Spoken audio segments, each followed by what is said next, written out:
Ava Morgan had always believed that love, once found, would only deepen with time. She clung to this belief like it was oxygen, even when the signs pointed otherwise. The tiny one-bedroom apartment she shared with Liam Carter had once felt like a sanctuary, a place filled with laughter echoing off the walls, late-night conversations under soft lamplight, and the warmth of a relationship built on shared dreams. But lately, everything had shifted. The silence was heavier. The touches were fewer.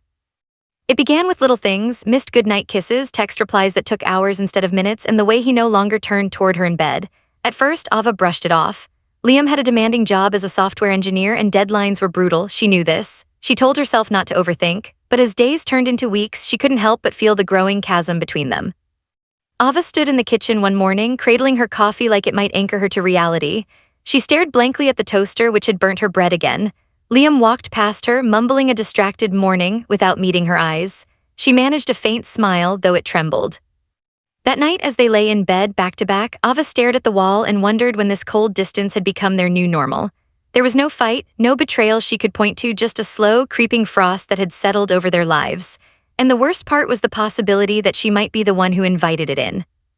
She thought back to the early days.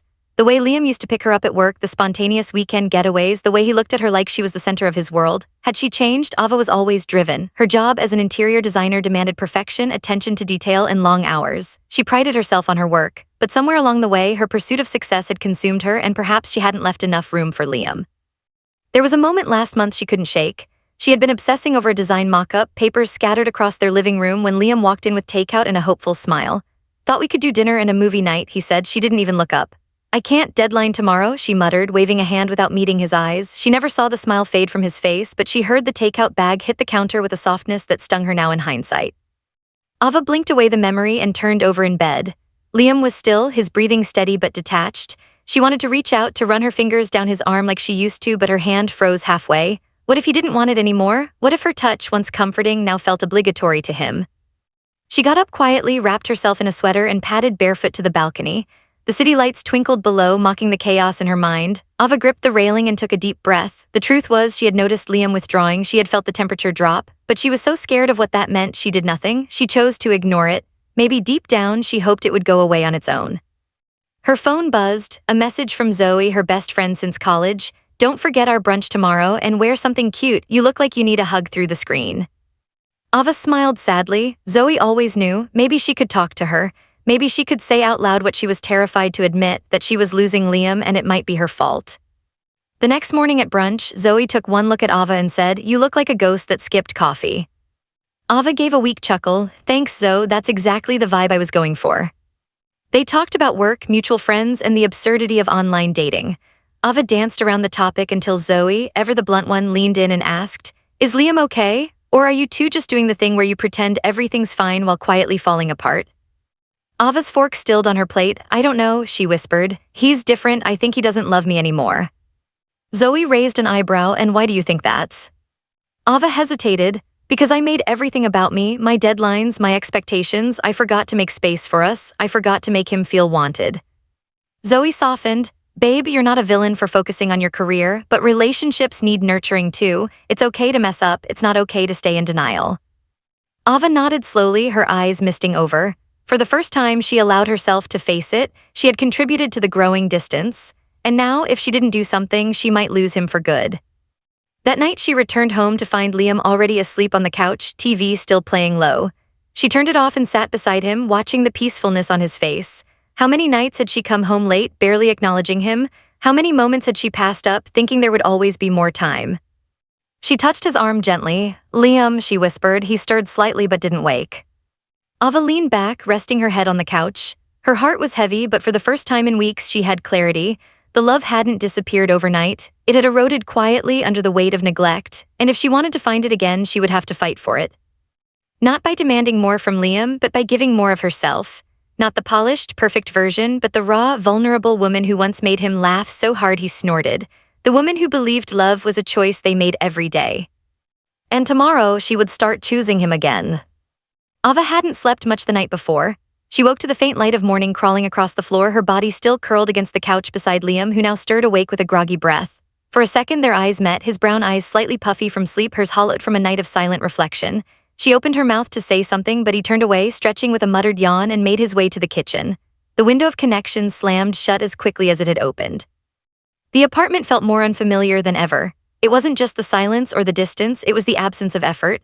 The way two people could share the same space and yet feel oceans apart. Ava sat on the couch, watching the steam rise from Liam's mug as he poured his coffee. She used to be the one to bring him that mug, a splash of cinnamon always added because he loved it that way. Now he didn't bother asking.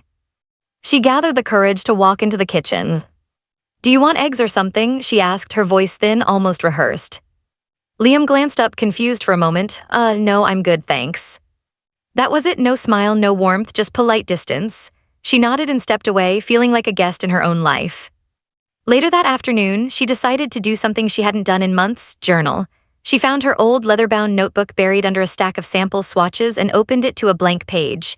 With trembling fingers, she wrote, "What if I'm the reason he's drifting away?" She listed every instance she could recall where she had shut him out, times when he tried to talk and she responded with absent-minded nods, moments he reached out for affection and she brushed it off with a tired sigh, weekends she canceled plans to work on projects that, in hindsight, didn't really need that much urgency. And worse, she had stopped telling him she appreciated him, stopped asking about his day, stopped seeing him as a partner and started treating him like a fixture, constant, expected, taken for granted. The list grew longer, darker, harder to bear. In the evening, she met Zoe at their favorite wine bar. She hadn't told her friend the whole story yet, but it was time. "He doesn't smile at me anymore," Ava said, her voice brittle. "Not the way he used to, not like I matter." Zoe leaned in, concern flooding her eyes. "Have you talked to him, really talked?" "I don't know how," Ava admitted. "I'm afraid if I open that door, I'll find out he's already left, emotionally at least." Zoe swirled her wine. "Ava, I love you, but you have a control problem. You try to manage love the way you manage your projects, but love doesn't run on deadlines and schedules." That stung because it was true. She had crafted a perfect life with Liam on paper. A decent apartment, mutual respect, steady jobs. But she had also built walls around herself in the name of independence and control, and in doing so, she'd made him feel shut out. Zoe's next words hit like a hammer. "Maybe he's not out of love with you, Ava. Maybe he's just tired of fighting for a place in your world." Ava blinked back tears. She couldn't remember the last time Liam had looked at her like she was his safe place, and now she wasn't even sure she deserved that look. That night she walked home slowly, past closed cafes and quiet bookstores, past couples laughing under the orange glow of street lamps. Every smile she saw on a stranger's face twisted deeper into her heart. When she stepped into the apartment, Liam was in the bedroom typing away on his laptop. He looked up, acknowledged her presence with a nod, then returned to his screen. Ava sat on the edge of the bed, not saying anything. After several minutes, she broke the silence. "Do you still feel like I'm your partner, Liam?" He didn't answer right away. The typing stopped. He sighed, and for a moment she thought he might not respond at all. "I don't know what I feel anymore," he said quietly. His honesty stung worse than any accusation. "I think I pushed you out," she said. "I made everything about me, my schedule, my job, my stress. I forgot to ask about yours. I stopped showing up for you." Liam looked at her then, really looked. There was something raw in his gaze, tired, yes, but not cruel. "I felt invisible for a long time, Ava," he said. "Like I was just filling a role, roommate, support system, background noise." She nodded slowly, absorbing every word like a cut. "I'm sorry," she whispered. "I know," he said, but he didn't reach for her, he didn't lean in, he just resumed typing. That moment told her everything. There was no hatred, no anger, just fatigue, the kind of weariness that settles when someone has been trying quietly for too long and has finally given up hope of being seen. Ava left the room and cried silently in the bathroom. The next morning, she called in sick to work. For once, her career could wait. She spent the day in the apartment alone while Liam went to the office. She opened their shared photo folder on her laptop and scrolled through thousands of memories, smiling selfies, beach trips, birthdays, blurry candid shots. Every image was a reminder of a time when love was simple, when they made space for each other, when she believed they were unbreakable. And somewhere in those years, she had stopped making space. She closed the laptop and started writing a letter, not a plea, not a guilt trip, just an honest, raw letter from her heart to his. She admitted every flaw, every oversight. She acknowledged his pain. She didn't ask for anything. She simply said, "You mattered to me more than I ever showed, and if there's anything left, I want to earn my way back to you, not with promises, but with change." She left the letter on his pillow before heading out for a walk. The city buzzed as it always did, unaware of the quiet heartbreak happening within its walls. Ava wandered through a park where children played, old couples held hands, and the world didn't stop just because hers felt like it was unraveling. When she came home that evening, the letter was gone. Liam didn't mention it, but he did sit at the dinner table with her that night for the first time in weeks. They didn't talk much, just shared the space, shared a meal, but Ava noticed the difference. His phone stayed in his pocket. He looked at her when she spoke. It wasn't everything, but it was something. And sometimes, something is the first thread you pull to begin stitching a broken heart back together. Ava went to bed early that night, her heart a little less heavy. She had no idea what tomorrow would bring, but for once she wasn't frozen by fear. She was ready to do the work, ready to listen, to show up, to love without needing to control everything. Because the truth wasn't that Liam had fallen out of love. It was that love had become invisible, buried beneath years of unchecked habits, unspoken hurts, and misaligned priorities. And now Ava was ready to uncover it again, one honest moment at a time. Ava woke up the next morning to the smell of coffee brewing in the kitchen, an ordinary sound, an ordinary scent, but it struck her like an unexpected chord of hope. She lay still in bed, staring at the ceiling, unsure whether she wanted to face the day or stay buried under the covers, lost in the tangle of what-ifs and might-have-beens. But the letter she'd left the day before had shifted something. She didn't know what exactly, but the silence between them no longer felt like an end. When she entered the kitchen, Liam was at the stove, scrambling eggs. He looked up briefly, gave her a nod, and turned back to the pan. The gesture wasn't romantic, but it wasn't cold either. Ava took a seat at the counter and watched him cook, taking in every movement, the way he tapped the spatula on the pan's edge, how he poured the orange juice halfway and then topped it with water the way he liked it. He placed a plate in front of her, scrambled eggs, toast, and 2 slices of avocado fanned out with care. "Thanks," she said, her voice still raw with vulnerability. He didn't reply, but he sat across from her with his own plate. They ate in silence, but the silence didn't feel hostile, just tentative, like 2 people tiptoeing across a fragile bridge. "I read your letter," Liam said, setting down his fork. Ava froze. "I didn't know how to respond," he continued. "I still don't." "You don't have to," she said quickly. "I didn't write it for a response. I just needed you to know I see it now. I see you." Liam nodded slowly. "I've felt invisible, Ava, not just recently, for a long time." His words cut into her, not out of cruelty, but because of their honesty. They forced her to see just how long he had been drifting in the background while she sprinted forward, head down, focused on everything except him. "I think I lost track of us," she whispered, "of how to be with you, not just near you." He looked at her, not with the guarded detachment she'd grown used to, but with the wary gaze of someone still deciding if hope was worth risking again. "I loved you so much, Ava," he said, voice barely above a whisper. "Still do in some ways, but I started protecting myself from you." That sentence splintered something inside her. To be loved yet feared, to be the source of someone's emotional retreat, it was the deepest shame she had ever known. They sat in that stillness for a while, neither trying to fill it with platitudes. The truth had finally been spoken aloud. There was no going back now, only forward or apart. Later that day, Ava met with her therapist. She had booked the session 2 weeks prior, but the timing felt fated. Her hands trembled as she recounted what had unfolded since the last visit, the letter, the conversation, the breakfast. She didn't know if she was rebuilding or simply delaying the end, and the uncertainty made her ache. "You've taken an important step," her therapist said gently. "You stopped running from the discomfort and started sitting with it. That's where healing begins." "But what if I've already broken it beyond repairs?" "Then you grieve, you grow, but you don't lose yourself in shame. You use it to become someone better." That night she returned home to find Liam on the couch, laptop closed, a book in his lap. The TV was off, music low, instrumental jazz played from the speakers. She hadn't heard music in the apartment in months. It used to be a ritual for them, weekend mornings with records spinning while they made breakfast together, another thread of the past woven briefly into the present. She sat across from him. He nodded. "I want to start again," she said. "Not from scratch, not pretending none of it happened, but from here, from where we are now. I'm willing to do the work. I want to understand what you need and what I need to change." He looked down at the book in his lap, then up at her. "I don't have answers yet. I'm still hurt. I'm still tired." "I know," she said, her voice steady. "I'm not asking you to fix anything today. I just want to keep showing up if you'll let me." A small silence followed, then to her surprise he said, "Okay."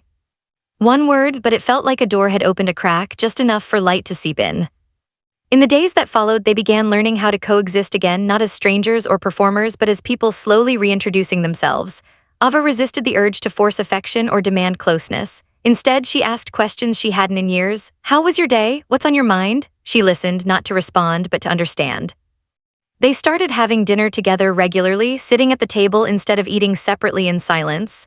Sometimes they talked, sometimes they didn't, but even the quiet had changed. It no longer carried the weight of avoidance, but the softness of 2 people trying. A week later, Liam surprised her. He suggested a walk in the park near their old neighborhood, the one they used to frequent before life became a checklist. The air was cool, the trees rich with autumn's gold. They walked in comfortable silence, Ava noticing how his hands brushed his coat pockets instead of hers, but not letting the sting eclipse the moment. "I've been thinking," Liam said finally, "about the beginning, about why I fell in love with you." Ava swallowed. "What did you remember?" "Your heart, the way you loved people deeply, how you lit up when talking about the future. You were never the easiest person to love." She laughed softly. "Thanks." He smiled faintly. "I mean that as a compliment. You challenged me, you made life feel like it mattered more, but somewhere along the way we both forgot how to show that." She nodded. "I don't want to forget anymore." They reached a bench, the same one where he had kissed her for the first time. He gestured for her to sit. "I'm still hurt, Ava," he said, "and I'm still unsure, but I see you trying, that means something." She looked at him with damp eyes. "I'll keep trying, not for a version of us that used to exist, but for the one that still can."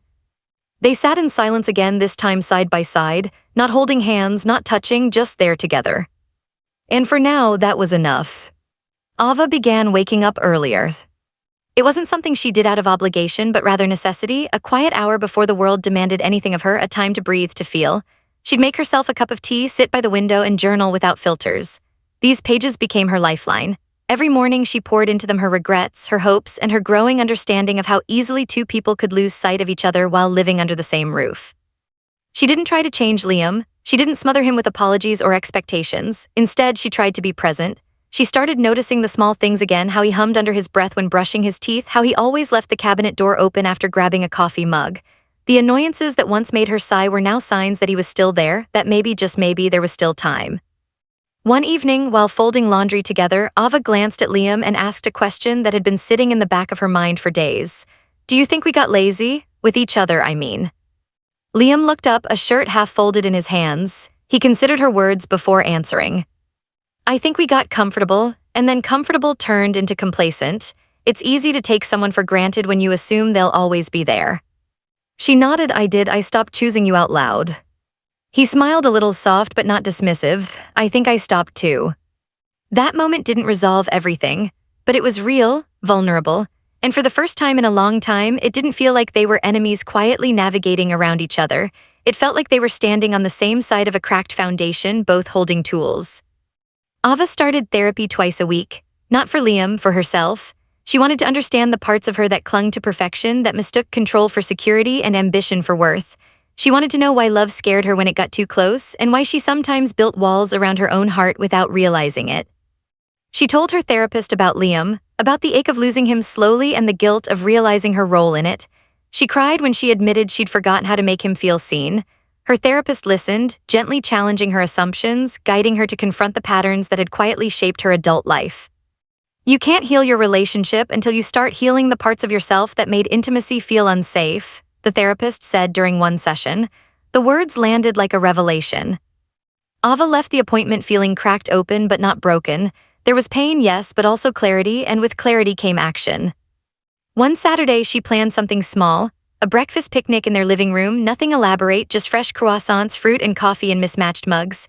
She laid a blanket on the floor and lit a few candles, playing one of Liam's favorite acoustic playlists in the background. It wasn't about romance or grand gestures. It was about remembering that love could be simple. When Liam walked into the room, he paused, surprised. Ava looked up, unsure of what he might say. She nodded. "I thought we could slow down for an hour, just be together." He sat beside her without hesitation. They ate in quiet companionship. They laughed when she accidentally spilled juice on the blanket, and for a fleeting moment she saw a spark in his eyes, the same warmth that once made her feel like she was the only person in the world. Later, as they cleaned up, he turned to her and said, "Thank you for remembering us." That night, as Ava prepared for bed, she stared at herself in the bathroom mirror. She didn't look dramatically different, but something had shifted. She stood taller. There was less noise in her eyes, less panic. She was no longer trying to force an outcome. She was living inside the effort. She walked into the bedroom and found Liam scrolling through his phone. She climbed into bed beside him. Neither reached for the other, but neither pulled away. It was a quiet coexistence, fragile but honest. Over the next few weeks, their connection grew in tiny increments. Shared grocery runs became chances to talk. Cooking dinner turned into a team activity rather than a chore. They began taking walks again, not every day, but enough that their neighbors started waving hello again. Familiarity returned cautiously. Still, Ava understood the path forward wasn't a straight line. One night she asked, "Do you still think about leaving?" Liam didn't answer right away. He put down the book in his hand and exhaled. "Sometimes," he admitted, "not because I want someone else, but because I'm afraid we'll fall back into old habits that we'll forget again." Ava nodded, not surprised, not wounded. "I think about that too," she said, "but I also think about how much I've learned and how much I still want to learn with you." His hand reached for hers beneath the blanket. It wasn't a promise, it was a moment, but it was enough to carry her through another day. They began couples therapy, something neither had considered before. Their therapist, a middle-aged woman with a calm voice and knowing eyes, guided them through difficult conversations. Ava had to hear things that made her uncomfortable, how Liam often felt like her emotional caretaker, how her criticism masked a fear of being unworthy. Liam, in turn, had to confront his own pattern of emotional withdrawal, his tendency to shut down rather than speak up. There were tears, frustration, long silences, but also progress. They started practicing weekly check-ins, simple 10-minute conversations about how they were feeling, what they needed, what they appreciated in each other that week.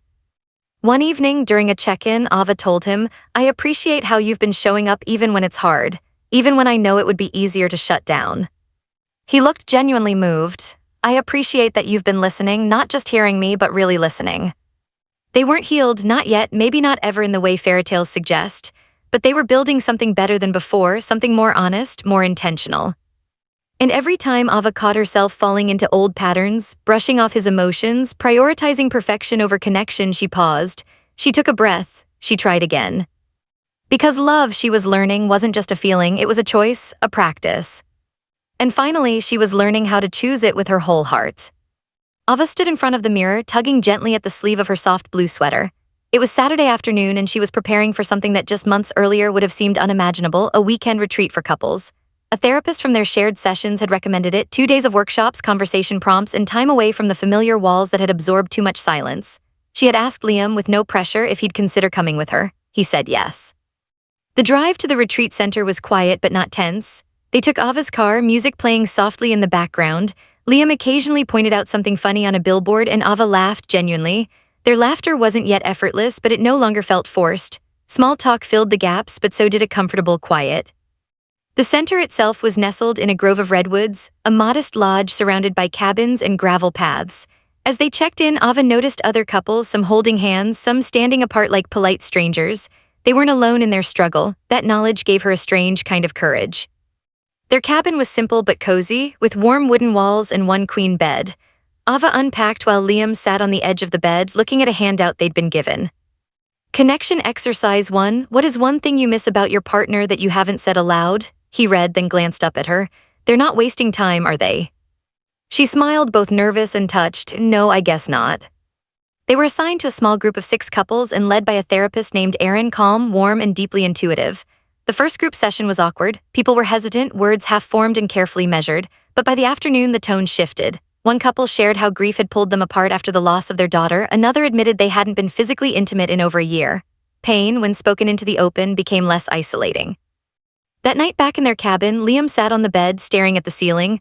Ava sat on the floor, leaning back against the edge of the mattress. They hadn't spoken much after dinner. She was still turning over something one of the men in their group had said. "I forgot what it was like to be curious about her. I started assuming I already knew everything." Liam spoke, his voice unexpectedly soft. "I miss your stories." "Yeah, the way you used to tell me about your clients, or your weird dreams, or the books you were reading. You used to talk so much, and I loved it. It was like being invited into your brain." Her throat tightened. "I thought you stopped listening." "I did eventually," he admitted, "but only because I thought I didn't matter anymore." She turned to face him. "You always mattered, I forgot how to show it." He nodded, then reached down and ran his fingers along her hairline. "I think I stopped telling you what I needed, and you stopped asking." We both turned inward. They sat like that for a long time, no more explanations, no defenses, just the truth, raw and unresolved.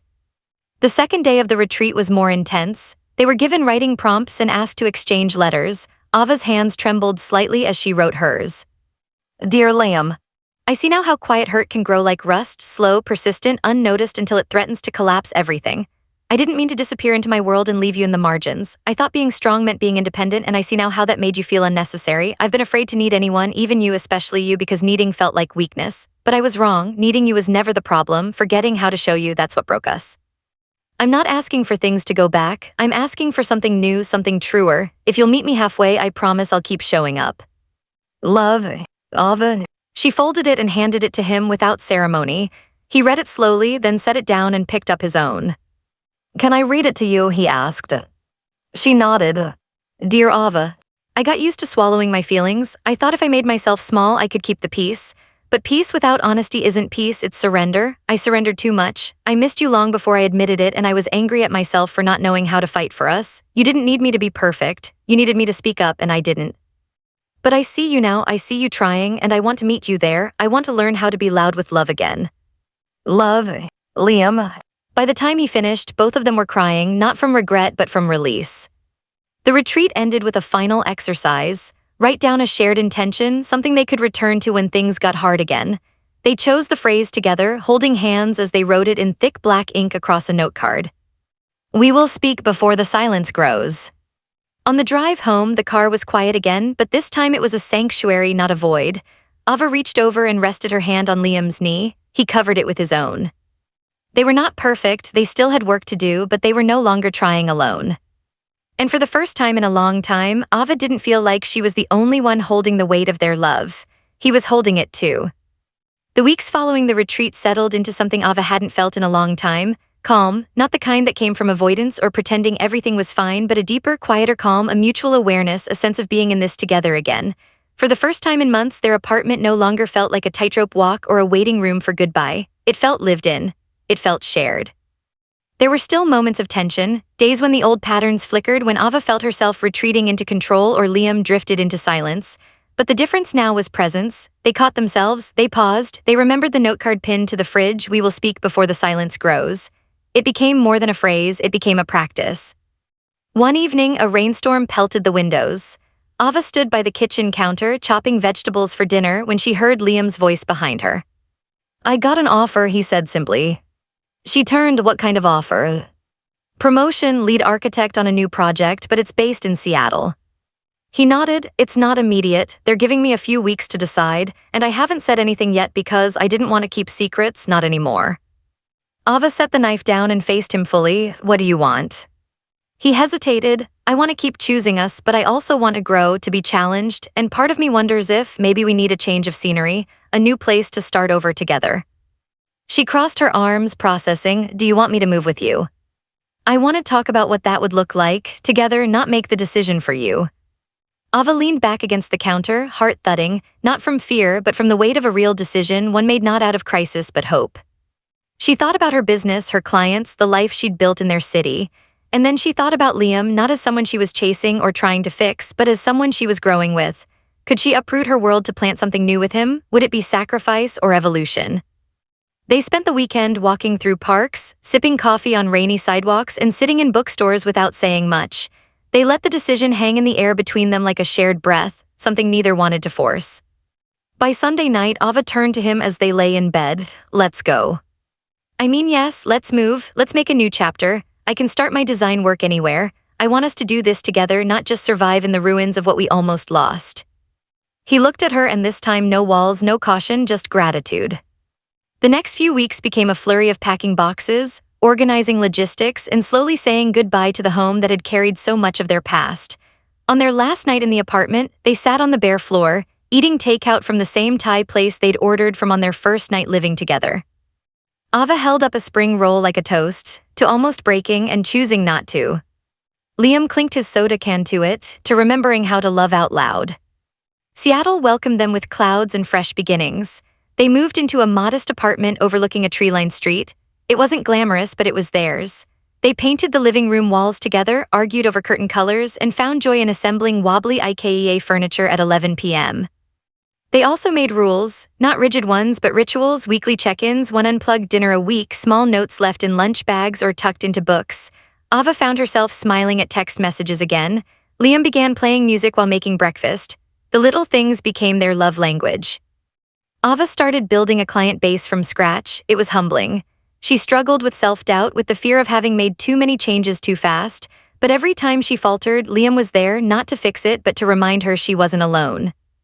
And Liam, he thrived. The new role challenged him in all the right ways, and she saw something reignite in him, the same spark he once had when they first met. He brought that spark home. Months passed, spring unfolded into summer. One morning, Ava woke up to find a note on her nightstand. Today marks 6 months since the retreat. Thank you for not giving up on me, on us.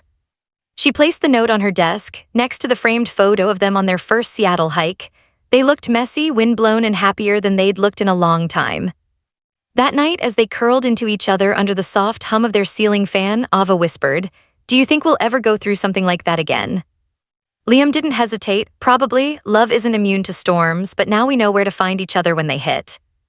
Ava smiled into the space between them, no longer afraid of distance, because now she understood that love wasn't about avoiding the silence.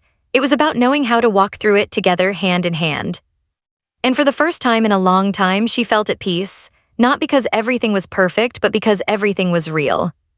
They had rebuilt not the same house, not the same walls, but something sturdier, something earned. Love chosen daily. Love spoken before the silence grew. Love again, and this time for keeps.